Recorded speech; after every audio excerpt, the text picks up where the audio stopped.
আসসালামু আলাইকুম রহমতুল্লাহ। প্রিয় 2025 সালের এসএসসি শিক্ষার্থীবৃন্দ, আমার চ্যানেল মাধ্যমিক গণিতে তোমাদের স্বাগতম। টেস্ট পরীক্ষার পরবর্তী সময়ে তোমাদের গণিতের প্রস্তুতির পূর্ণতার জন্য দেশের স্বনামধন্য স্কুলগুলোর টেস্টের গণিত প্রশ্ন আমি সমাধান করে দেখাচ্ছি। আজকের এই পর্বে আমি বগুড়া ক্যান্টনমেন্ট পাবলিক স্কুল ও কলেজ এর গণিত প্রশ্নের খ বিভাগ অর্থাৎ জ্যামিতি অংশের আলোচনা করব। এই অংশে প্রথম প্রশ্ন 4 নম্বরে বলা হয়েছে উদ্দীপকে যে ত্রিভুজ এবিসি এ এডি বিই এবং সিএফ তিনটি মধ্যমা। ক নম্বর প্রশ্নে আছে যে AB is equal to AC হলে প্রমাণ করো যে ত্রিভুজ এবিডি সর্বসম ত্রিভুজ এসিডি। তো আমরা এই প্রমাণের জন্য যতটুকু চিত্র দরকার সেরকম একটা চিত্র এঁকে নিয়েছি। এবিসি প্রথমত একটা ত্রিভুজ, এটি হচ্ছে একটা মধ্যমা। এখানে আরো দুইটা মধ্যমার কথা উদ্দীপকে বলা হয়েছে, বিই আর সিএফ, কিন্তু সেই দুইটা আমাদের এই প্রমাণের জন্য প্রয়োজন নাই। এখানে প্রশ্নে আছে যে এবি আর হচ্ছে এসি, এই দুইটা বাহু সমান, এই বাহুটা আর এই বাহুটা সমান। এডি হচ্ছে মধ্যমা, এডি যদি মধ্যমা হয় তাহলে ডি হচ্ছে বিসি বাহুর মধ্যবিন্দু, তার মানে বিডি আর সিডি সমান। আমাদের প্রমাণ করতে বলা হয়েছে যে এবিডি আর হচ্ছে এসিডি এই দুইটা ত্রিভুজ সর্বসম। তো আমরা বিশেষ নির্বাচনে লিখেছি যে মনে করি ত্রিভুজ এবিসি এর এডি একটা মধ্যমা এবং AB is equal to AC. প্রমাণ করতে হবে যে ত্রিভুজ এবিডি আর ত্রিভুজ এসিডি সর্বসম। প্রমাণে লিখলাম যে এডি মধ্যমা, ফলে BD is equal to CD. BD আর সিডি সমান হবে যেহেতু এডিটা হচ্ছে মধ্যমা। তাহলে ত্রিভুজ এবিডি আর ত্রিভুজ এসিডি এই দুইটা ত্রিভুজের মধ্যে এবি আর এসি সমান সেটা তো প্রশ্নে দেওয়াই আছে, আর BD is equal to CD সেটা আমরা প্রথমেই লিখেছি যে এডি মধ্যমা হওয়ার কারণে। আর এডি বাহুটা এটা হচ্ছে সাধারণ বাহু এডি, এটা এই ত্রিভুজের মধ্যেও আছে, এই ত্রিভুজের মধ্যেও আছে, তো এই কারণে এডি হচ্ছে সাধারণ বাহু। তো তাহলে এই ত্রিভুজ দুইটার তিনটা করে বাহুই সমান। তো দুইটা ত্রিভুজের তিন বাহু যদি সমান হয় তাহলে এই ত্রিভুজ দুইটা সর্বসম হয়, তাহলে এটা প্রমাণ হয়ে গেল। খ নম্বর প্রশ্নে আছে যে ইএফ সমান্তরাল বিসি এবং ইএফ সমান সমান হাফ বিসি। তো এখানে ই আর এফ এই দুইটা বিন্দুর কথা বলা হয়েছে। ই হচ্ছে এই যে বিই, এটা মধ্যমা, আবার সিএফ মধ্যমা। তো বিই যদি মধ্যমা হয় তাহলে ই হচ্ছে এসি এর মধ্যবিন্দু হবে, একই কারণে এফ হলো এবি এর মধ্যবিন্দু। তো আমাদের প্রমাণ করতে বলা হয়েছে যে এই এফ ই বা ইএফ এটা হচ্ছে এই বিসি এর সমান্তরাল এবং এই ইএফ হচ্ছে বিসি এর দৈর্ঘ্যের অর্ধেক অর্থাৎ হাফ বিসি এর সমান। তো আমরা এখানে একটু অঙ্কনটা বর্ধিত করেছি, মডিফাই করেছি, তো সেটার কথায় পরে আসছি। প্রথমে এই যে এবিসি ত্রিভুজ, এখানকার বিই আর সিএফ দুইটা মধ্যমা, আমরা এই ইএফ যোগ করে নিয়েছি, কারণ ইএফ বিসি এর সমান্তরাল এবং দৈর্ঘ্যে তার অর্ধেক সেটা প্রমাণ করতে হবে, সে কারণে ইএফ একটা বাহু তৈরি করে নিয়েছি। বিশেষ নির্বাচনে লিখেছি যে মনে করি ত্রিভুজ এবিসি এ বিই আর সিএফ দুইটা মধ্যমা, ই আর এফ যোগ করা হলো। প্রমাণ করতে হবে ইএফ আর বিসি সমান্তরাল এবং ইএফ হচ্ছে হাফ বিসি এর সমান। আমরা যে মডিফাই করেছি চিত্রটা সেই কথা এখানে লিখেছি যে অঙ্কন এফ ই কে জি পর্যন্ত বর্ধিত করি যেন এফ ই ইজি এর সমান হয় এবং সিজি যোগ করি।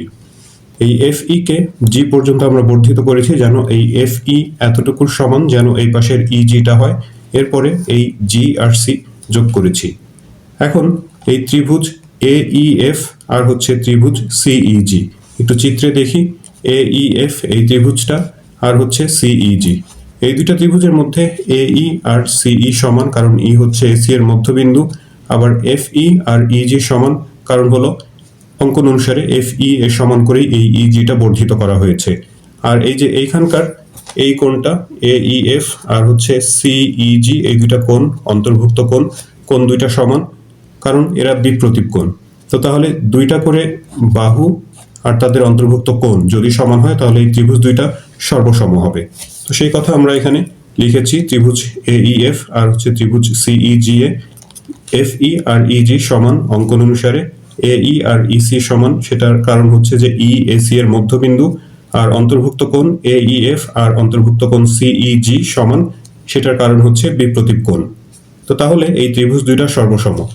সর্বসম যদি হয় তাহলে আমরা লিখতে পারি এএফ আর সিজি সমান, এএফ আর সিজি সমান এবং ইএএফ এবং ইসিজি এই কোণ দুইটাও সমান। একটু চিত্রে দেখি যে এই ত্রিভুজ আর এই ত্রিভুজ সর্বসম হওয়ার কারণে এই এএফ আর সিজি সমান। আবার এএফ যেহেতু বিএফ এর সমান, তো সেই কারণে আমরা বিএফ সমান সমান সিজি লিখতে পারি। এই কোণটা, এই যে এই কোণ ইএএফ আর হচ্ছে এই কোণ দুইটা সমান, ইসিজি এই কোণ দুইটা সমান, কিন্তু এরা হচ্ছে এই রেখা আর এই রেখা, এদের যদি ছেদক ধরি আমরা, এই এইসি এই রেখাটাকে যদি ছেদক ধরি, তাহলে এই কোণ আর এই কোণ হচ্ছে এদের মধ্যবর্তী একান্তর কোণ। এখন একান্তর কোণ যদি সমান হয় তাহলে এই রেখাটা আর এই রেখাটা সমান্তরাল হবে। তো সমান্তরাল এটা এএফ সিজি সমান্তরাল যদি হয়, এএফ এর বর্ধিতাংশ এটা, তাহলে আমরা এই বিএফটাকেও সিজি এর সমান্তরাল লিখতে পারি। তো তার মানে হচ্ছে কি, এই যে চতুর্ভুজটা, এই চতুর্ভুজের এই বাহু আর এই বাহু অর্থাৎ বিপরীত বাহু দুইটা সমান এবং সমান্তরাল। আমরা এখানে এই যে এএফ সিজি সমান, তো তাহলে এএফ যেহেতু বিএফ এর সমান, বিএফও তাহলে সিজি এর সমান, এবং এই যে এই কোণ দুইটা সমান হওয়ার কারণে এএফ সিজি সমান্তরাল, এএফ এর পরিবর্তে বিএফও লিখতে পারি কারণ এরা একই রেখা, তো এ বিএফ সেটাও সিজি এর সমান্তরাল হবে। এখন একটা চতুর্ভুজের যদি দুইটা বিপরীত বাহু সমান এবং সমান্তরাল হয় তাহলে সেটা একটা সামান্তরিক হয়, বিসিজিএফ একটা সামান্তরিক।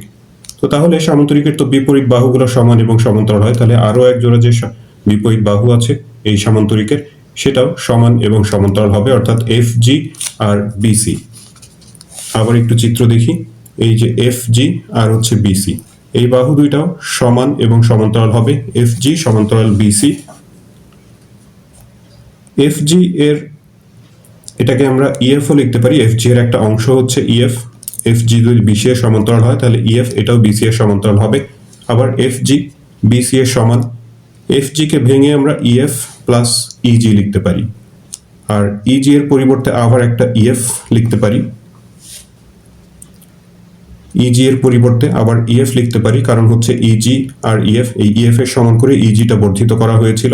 তো তাহলে ইএফ আর ইএফ মিলে হচ্ছে 2EF, ডান দিকে বিজি, এই 2টা ডান পাশে গিয়ে ভাগ হয়ে হলো half busy, EF is equal to half busy. তাহলে এই যে এই প্রমাণের এটা একটা অংশ আর এটা হচ্ছে আরেকটা অংশ। তাহলে এই খ নম্বর প্রশ্নের সমাধান হলো।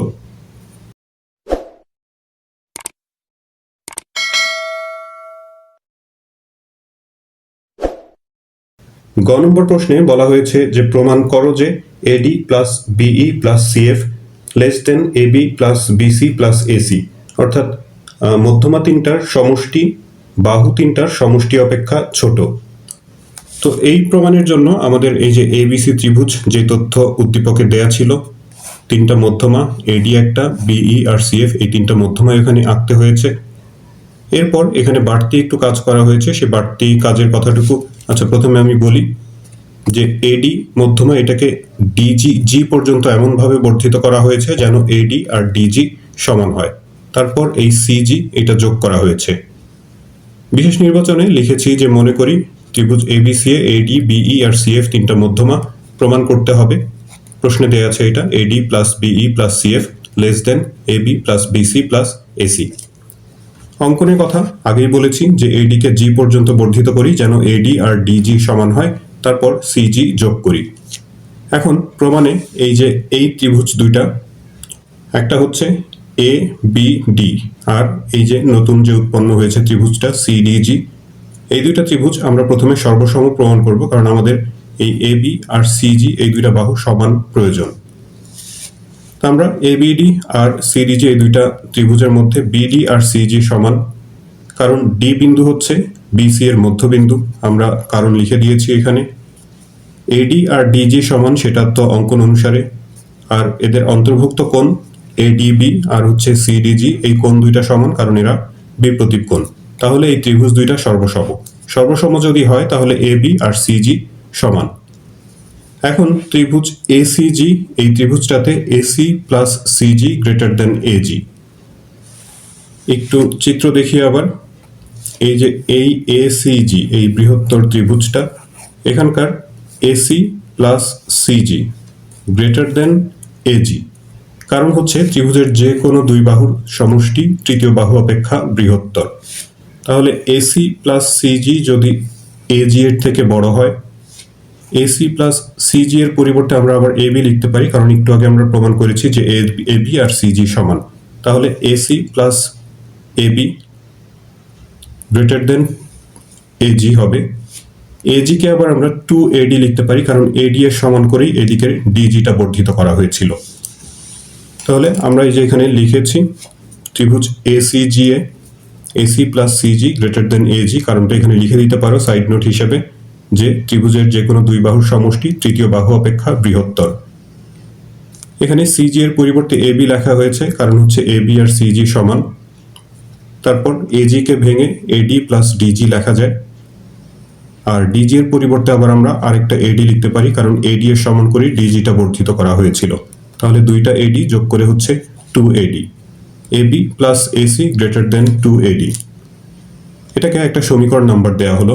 এখন দেখো আমরা এতটুকু প্রমাণ করেছি যে AB plus AC greater than 2AD, এই দুইটা বাহুর যোগফল হচ্ছে এদের এই বাহু দুইটার যে সংযোগস্থল সংযোগ বিন্দু, সেই বিন্দু দিয়ে যে মধ্যমাটা গেছে তার ডাবলের এর চেয়েও বড়। AB plus AC greater than 2AD। তো তাহলে যদি আমরা এই বাহু আর এই বাহু নেই, তখন এই মধ্যমার দ্বিগুণের থেকেও বড় হবে সেটা। আবার যখন আমরা এই বাহু আর এই বাহু এসি আর বিসি বাহু নিব, তখন হচ্ছে তাদের সমষ্টি এই 2CF থেকে বড় হবে। তো অনুরূপভাবে আমরা লিখেছি একটা সমীকরণ হিসাব করে দেখানোর পর বাকি দুইটা আমরা এখানে লিখে দিব অনুরূপভাবে। AB plus BC greater than 2BE আর AB plus AC plus BC greater than 2CF, এগুলো যথাক্রমে 2 আর 3 নম্বর সমীকরণ। সমীকরণ বলা ঠিক হচ্ছে না, কারণ এগুলো হচ্ছে অসমতা। সমীকরণে একটা সমান চিহ্ন থাকতে হয়, তো এখানে সমান চিহ্ন নাই, গ্রেটার দেন বা লেস দেন চিহ্ন আছে, তো এটা অসমতা আসলে। তো সেটা যাই হোক, 1, 2 আর 3 এই তিনটা অসমতা যোগ করলে আমরা পাবো বাম পাশের অংশগুলো যোগ করা হয়েছে, আবার এই যে এই গ্রেটার দেন সাইন তার ডান পাশের যে অংশগুলো ছিল তিনটা সমীকরণের তিনটা অসমতায়, সেগুলো যোগ করা হয়েছে। যোগ করলে এখানে সবগুলো পদ দেখো দুইটা দুইটা করে আছে, এবি এবি, তো তাহলে 2AB, এইভাবে করে 2BC 2AC, এখান থেকে 2 কমন নেওয়া হলো, ডান পাশেও একটা 2 কমন নেওয়া হয়েছে। দুইটা অংশকে দুই পক্ষকে যদি আমরা 2 দিয়ে ভাগ করি, তাহলে পাবো AB plus BC plus AC greater than AD plus BE plus CF. এখন যদি এটাকে একটু উল্টো করে লিখি, যেভাবে প্রমাণ করতে বলা হয়েছে, এই অংশটাকে যদি বাম দিকে লিখি, এই অংশ ডান দিকে যদি লিখি, তাহলে এখানে সাইনটাও চেঞ্জ হয়ে লেস দেন হয়ে যাবে। তাহলে এই যা প্রমাণ করতে বলা হয়েছিল সেটা প্রমাণ হয়ে গেল। 5 নম্বর প্রশ্নে বলা হয়েছে যে একটা ত্রিভুজের ভূমি a = 4 সেন্টিমিটার, ভূমি সংলগ্ন কোণ x = 50 ডিগ্রি এবং দুই বাহুর সমষ্টি s = 7 সেন্টিমিটার। ক নম্বর প্রশ্নে আছে যে রম্বসের এক বাহু b = 5 সেন্টিমিটার এবং একটি কোণ y = 60 ডিগ্রি হলে রম্বসটি অঙ্কন করো। তো বি রম্বসের একটা বাহু 5 সেন্টিমিটার, আর বলা হয়েছে যে একটা কোণ হচ্ছে 60 ডিগ্রি, ওয়াই দিয়ে সেটাকে চিহ্নিত করা হয়েছে। আমরা প্রথমে এই তথ্যগুলো এঁকে নিয়েছি, এখন রম্বসটা আঁকতে হবে। রম্বসের সবগুলো বাহু সমান হয়, কিন্তু কোণ সমকোণ না। তো কোণ তো এখানে একটা দেয়া আছে, এই কোণ ব্যবহার করে আমাদের রম্বসটা আঁকতে হবে। যে কোনো একটা রশ্মি আমরা AM নিয়েছি প্রথমে, তারপর এখান থেকে AB, যে রম্বসে যে একটা বাহু দেয়া আছে বি, সেই বি বাহু সমান করে এবিটা কেটে নিলাম। তারপর এই এবি এর এ বিন্দুতে যে প্রদত্ত কোণ y = 60 ডিগ্রি দেওয়া আছে, সেই 60 ডিগ্রি কোণের সমান করে BAN এই কোণটা আঁকলাম, এই কোণ y কোণের সমান করে। আচ্ছা, কোণের সমান করে কোণ কিভাবে আঁকতে হবে সেটা আশা করি তোমরা জানা উচিত। এখানে এই কোণের সমান করে যেহেতু আমরা কোণটা আঁকবো, প্রথমে এই বিন্দুকে কেন্দ্র করে যে কোনো মাপ নিয়ে একটা ব্যাসার্ধ আঁকতে হবে, বৃত্তচাপ আঁকতে হবে। একই মাপ নিয়ে এখানে এই যে এ বিন্দুতে যেখানে কোণটা আঁকবো, সেখানেও একই মাপ নিয়ে একটা বৃত্তচাপ আঁকতে হবে। তারপর এই বৃত্তচাপটা এই কোণের বাহু দুইটাকে যেই দুই বিন্দুতে ছেদ করেছে তাদের মধ্যবর্তী দূরত্ব কম্পাস দিয়ে মেপে নিতে হবে। সেই মাপ অনুযায়ী আবার এই যে এখানকার যে ছেদ বিন্দুটা, এই ছেদ বিন্দু থেকে এই কেটে নিলেই যেই বিন্দু যে ছেদ বিন্দুটা পাওয়া যাবে, সেই বরাবর যদি আমরা যোগ করে দেই, তাহলেই ওই কোণের সমান এখানে কোণ তৈরি হয়ে যাবে। তারপর এই AN থেকে আমরা যে বি বাহু যেটা দেয়া আছে প্রশ্নে, তার সমান করে আবার AD কেটে নিলাম, কারণ রম্বসের সব বাহু সমান। এরপর আবার সেই বি এর সমান ব্যাসার্ধ নিয়েই বি আর এই ডি বিন্দুকে কেন্দ্র করে এইদিকে দুইটা বৃত্তচাপ আঁকলাম। এই বৃত্তচাপ দুইটা পরস্পর সি বিন্দুতে ছেদ করে। তারপর বি আর সি, ডি আর সি যোগ করে দিলে এবিসিডি যে চতুর্ভুজটা তৈরি হলো সেটাই হচ্ছে রম্বস। আমরা নিচে লিখে দিয়েছি এবিসিডি হচ্ছে নির্ণেয় রম্বস। তো এখানে এটা ক নম্বর প্রশ্ন, এখানে চিত্রের আর বিবরণ প্রয়োজন নাই। খ নম্বর প্রশ্নে আছে যে উদ্দীপকের আলোকে ত্রিভুজটি অঙ্কন করে বিবরণ লেখো। উদ্দীপকে আছে যে ত্রিভুজের ভূমি a = 4 সেন্টিমিটার আর ভূমি সংলগ্ন কোণ x 50 ডিগ্রি আর হচ্ছে দুই বাহুর সমষ্টি s = 7 সেন্টিমিটার। এই যে ভূমি দেয়া আছে হলো 4 সেন্টিমিটার, দুই বাহুর সমষ্টি দেয়া আছে 7 সেন্টিমিটার আর ভূমি সংলগ্ন একটা কোণ 50 ডিগ্রি যেটাকে x দিয়ে চিহ্নিত করা হয়েছে। এই তথ্যগুলো দেয়া আছে। তা আমাদের ত্রিভুজটা আঁকতে হবে। প্রথমে এই ত্রিভুজ আকার বর্ণনাটা আমি এখানে চিত্র থেকে দেই। প্রথমে যে কোনো একটা রশ্মি বিপি নাম ইচ্ছে মতো দিতে পারো, তবে নামের সাথে তুমি যে বিবরণ দিবে সেই বিবরণের মিল থাকতে হবে। তো আমি এখানে বিপি নাম দিয়েছি যে কোনো একটি রশ্মি বিপি, সেখান থেকে বিসি কেটে নিয়েছি, সেটা যে ভূমি দেয়া আছে এ সেই এ সমান করে। তারপর এই প্রদত্ত এক্স কোণের সমান করে এই বি বিন্দুতে আমি একটা কোণ এঁকেছি সি বি কিউ। এটা হচ্ছে এই এক্স কোণ অর্থাৎ 50 ডিগ্রি এর সমান করে। কোণ আঁকলে এই যে কোণের যে বাহুটা বি কিউ সেখান থেকে বিডি = এস অর্থাৎ দুই বাহুর যে সমষ্টি দেয়া আছে সেই সমষ্টির সমান করে বিডি কেটে নেওয়া হয়েছে। তারপর এই ডি বিন্দুর সাথে সি বিন্দু যোগ করে দেই। যোগ করে দিলে এখানে একটা কোণ তৈরি হলো বিডিসি। এই কোণের সমান করে সি বিন্দুতে ডিসিএ কোণ আঁকলাম। তাহলে এই ডিসিএ কোণের যে এই পাশের বাহুটা সিএ, সেটা যেই বিন্দুতে এই বিডি কে ছেদ করলো সেটাকেই আমি এখানে এ নামকরণ করেছি। তো এই ছেদ বিন্দু এ আর হচ্ছে বি সি, এই তিন বিন্দু নিয়ে যে ত্রিভুজটা গঠিত হচ্ছে সেটাই হচ্ছে আমাদের নির্ণেয় ত্রিভুজ। তো এই বিবরণটাই কথায় লিখেছি। একটা ত্রিভুজের ভূমি a = 4 সেন্টিমিটার, ভূমি সংলগ্ন কোণ x = 50 ডিগ্রি এবং দুই বাহুর সমষ্টি s = 7 সেন্টিমিটার দেওয়া আছে। ত্রিভুজটি আঁকতে হবে। অঙ্কনের বিবরণে যে কোনো রশ্মি বিপি থেকে বিসি = a কাটি, বি বিন্দুতে কোণ কিউ বিপি = কোণ x আঁকি, বি কিউ থেকে বিডি = s কেটে নিই, সিডি যোগ করি। সি বিন্দুতে কোণ বিডিসি এর সমান করে কোণ ডিসিএ আঁকি, সি এ রেখা বিডি কে এ বিন্দুতে ছেদ করে। তাহলে এই এবিসি ত্রিভুজই হচ্ছে নির্ণেয় ত্রিভুজ। এখানে একটা ত্রিভুজের চিহ্ন দিয়ে দিলে ভালো হয়। ত্রিভুজ এবিসি হচ্ছে নির্ণেয় ত্রিভুজ। 5-এর গ নম্বর প্রশ্নে আছে যে একটা সামান্তরিকের দুইটি সন্নিহিত বাহুর দৈর্ঘ্য যথাক্রমে এস আর এ এর সমান এবং অন্তর্ভুক্ত কোণ এক্স এর সমান। সামান্তরিকটা অঙ্কন করে বিবরণ লেখো। তাহলে সামান্তরিকের দুইটা সন্নিহিত বাহু, এই যে একটা হচ্ছে এস অর্থাৎ 7 সেন্টিমিটার আর একটা বাহু এ 4 সেন্টিমিটার আর হচ্ছে এই বাহু দুইটার অন্তর্ভুক্ত কোণ 50 ডিগ্রি এক্স দেয়া আছে। সামান্তরিকটা আঁকতে হবে। তো সামান্তরিকের বিপরীত বাহু সমান থাকে, সেই জিনিসটা আমাদের মাথায় রেখে চিত্র আঁকতে হবে। আমরা প্রথমে বিপি যে কোনো একটা রশ্মি, সেখান থেকে বিসি এস সামান্তরিকের যে একটা বাহু সেটা কেটে নেওয়া হয়েছে। কাটার পর এই যে বি বিন্দুতে সেখানে যে প্রদত্ত কোণ আছে এক্স কোণ 50 ডিগ্রি, সেই কোণের সমান করে সি বি কিউ এই কোণটা আঁকা হলো। বি কিউ রশ্মি থেকে বি এ সমান এ অর্থাৎ যে আরেকটা বাহু দেয়া আছে যেটা, সেই বাহু সমান করে এখান থেকে আমরা বি এ কেটে নিলাম। এবারে এই এ আর সি বিন্দুকে কেন্দ্র করে, এই বিন্দুকে কেন্দ্র করে হচ্ছে এস এর সমান ব্যাসার্ধ নিয়ে, অর্থাৎ এই যে নিচের বাহুটা যার সমান করে কাটা হয়েছে তার সমান ব্যাসার্ধ নিয়ে, আর সি বিন্দুকে কেন্দ্র করে এই যে এ এর সমান ব্যাসার্ধ নিয়ে এইখানে দুইটা বৃত্তচাপ আঁকলাম। এই বৃত্তচাপ দুইটা পরস্পরকে হচ্ছে ডি বিন্দুতে ছেদ করে। এই এ আর ডি, সি আর ডি যোগ করে দিলাম। তাহলে যে চতুর্ভুজটা উৎপন্ন হচ্ছে এ বি সি ডি সেটাই হচ্ছে নির্ণেয় সামান্তরিক। তো সেই বিবরণ আমরা এখানে কথায় লিখেছি। এখানে বিশেষ নির্বাচন লিখতে পারো। একটা সামান্তরিকের দুইটি সন্নিহিত বাহু যথাক্রমে এস = 7 সেন্টিমিটার, এ = 4 সেন্টিমিটার এবং অন্তর্ভুক্ত কোণ এক্স = 50 ডিগ্রি দেয়া আছে। সামান্তরিকটি আঁকতে হবে। অঙ্কনের বিবরণ যে কোনো রশ্মি বিপি থেকে বিসি = এস কেটে নিই। বিসি এর বি বিন্দুতে কোণ সিবি কিউ = এক্স আঁকি। বি কিউ থেকে বিএ = এ কাটি।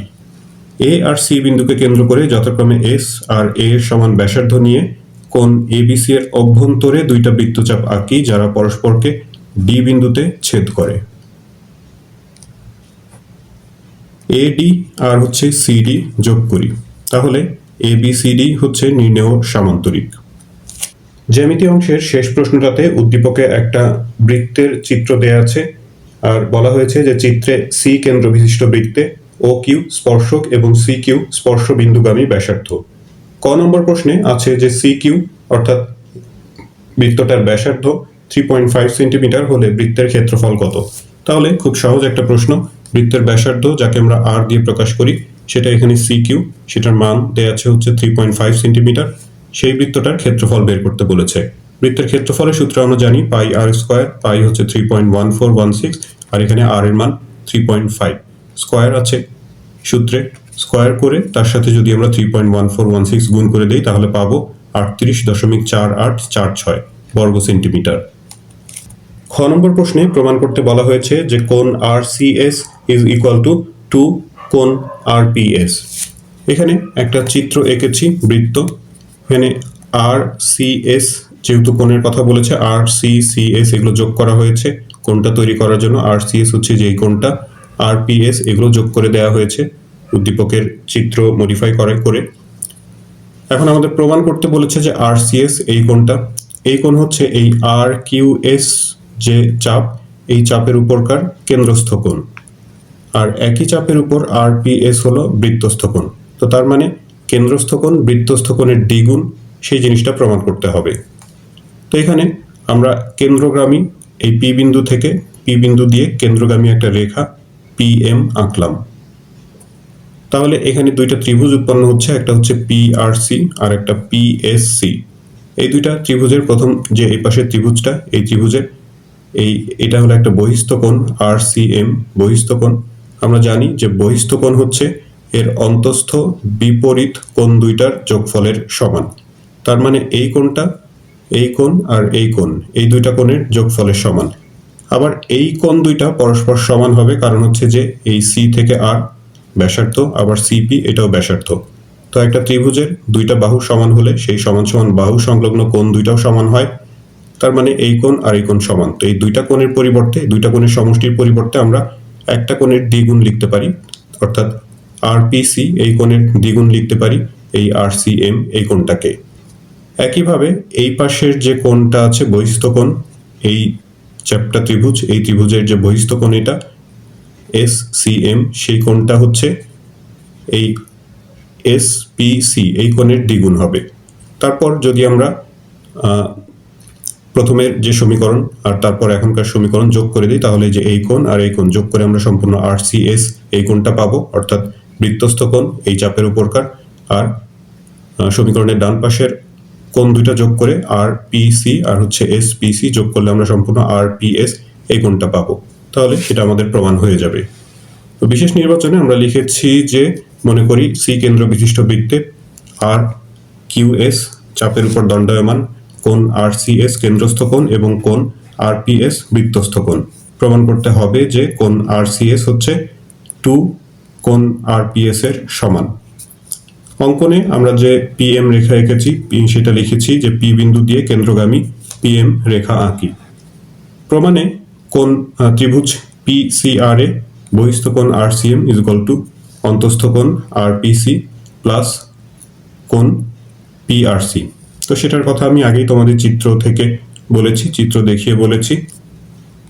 কারণটা এখানে লিখে দিতে হবে যে বহিস্থ কোণ অন্তস্থ বিপরীত কোণ দ্বয় সমষ্টির সমান। আবার ওই যে পি আর সি ওই ত্রিভুজটাতে পি সি আর আর সি এই দুইটা বাহু সমান কারণ তারা হচ্ছে একই বৃত্তের ব্যাসার্ধ। তো একই বৃত্তের ব্যাসার্ধ হওয়ার কারণে এই বাহু দুইটা সমান। একটা ত্রিভুজের দুই বাহু সমান হলে ওই কোণ সমান সমান বাহু সংলগ্ন কোণ দুইটাও সমান, অর্থাৎ কোণ আর পি সি আর কোণ পি আর সি এই কোণ দুইটা সমান। তাহলে এই যে আর সি এম কোণ, এই যে এখানকার আর সি এম কোণ, এটা যে আর পি সি আর পি আর সি কোণ দুইটা সমষ্টির সমান। এখানে আর P C P R C এর পরিবর্তে আমরা আরেকটা আর পি সি লিখতে পারি যেহেতু এই দুইটা সমান। তাহলে দুইটা মিলে আমরা 2 আর পি সি লিখতে পারি, অর্থাৎ আর সি এম কোণ হচ্ছে 2 ইন্টু আর পি সি কোণের সমান। এটা 1 নম্বর সমীকরণ।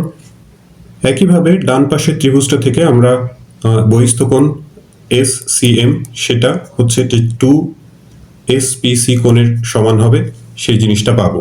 তো সেটা 2 নম্বর সমীকরণ। এরপর যদি 1 আর 2 নম্বর সমীকরণ আমরা যোগ করি, সমীকরণ দুইটার বাম পাশের অংশ, একটাতে হচ্ছে RCM আর একটাতে SCM, এই কোণ দুইটার যোগফল, আর ডান পাশে 2RPC আর 2SPC এই কোণ দুইটার যোগফল।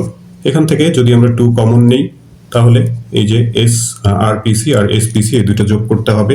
বাম দিকে এই কোণ দুইটা যোগ করে RCS সম্পূর্ণ কোণটা হয়, অর্থাৎ বৃত্তস্থ কোণটা। আর এই দুইটা কোণ যোগ করলে সম্পূর্ণ RPS এই বৃত্তস্থ কোণ হয়। এটা বৃত্তস্থ কোণ আর এটা হচ্ছে কেন্দ্রস্থ কোণ। তো তাহলে এই যে এই কেন্দ্রস্থ কোণ একই চাপের উপর দণ্ডায়মান কেন্দ্রস্থ কোণ বৃত্তস্থ কোণের দ্বিগুণ, যেটা যেভাবে প্রমাণ করতে বলা হয়েছিল সেটা প্রমাণ হয়ে গেল। শেষ প্রশ্নটাতে বলা হয়েছে যে প্রমাণ করো যে OQ লম্ব CQ। OQ হচ্ছে CQ এর উপর লম্ব। উদ্দীপকে দেয়া ছিল যে C কেন্দ্র বিশিষ্ট বৃত্তে OQ স্পর্শক এবং CQ হচ্ছে স্পর্শ বিন্দুগামী ব্যাসার্ধ। তো এটা খুব ছোট্ট একটা প্রমাণ, এখানে আসলে তেমন কোনো ক্যালকুলেশন নাই, শুধু একটু কথা দিয়ে বুঝিয়ে দিতে হবে। এখানে এই CQ আর হচ্ছে OQ পরস্পরের উপর লম্ব, সেটা প্রমাণ করতে হবে।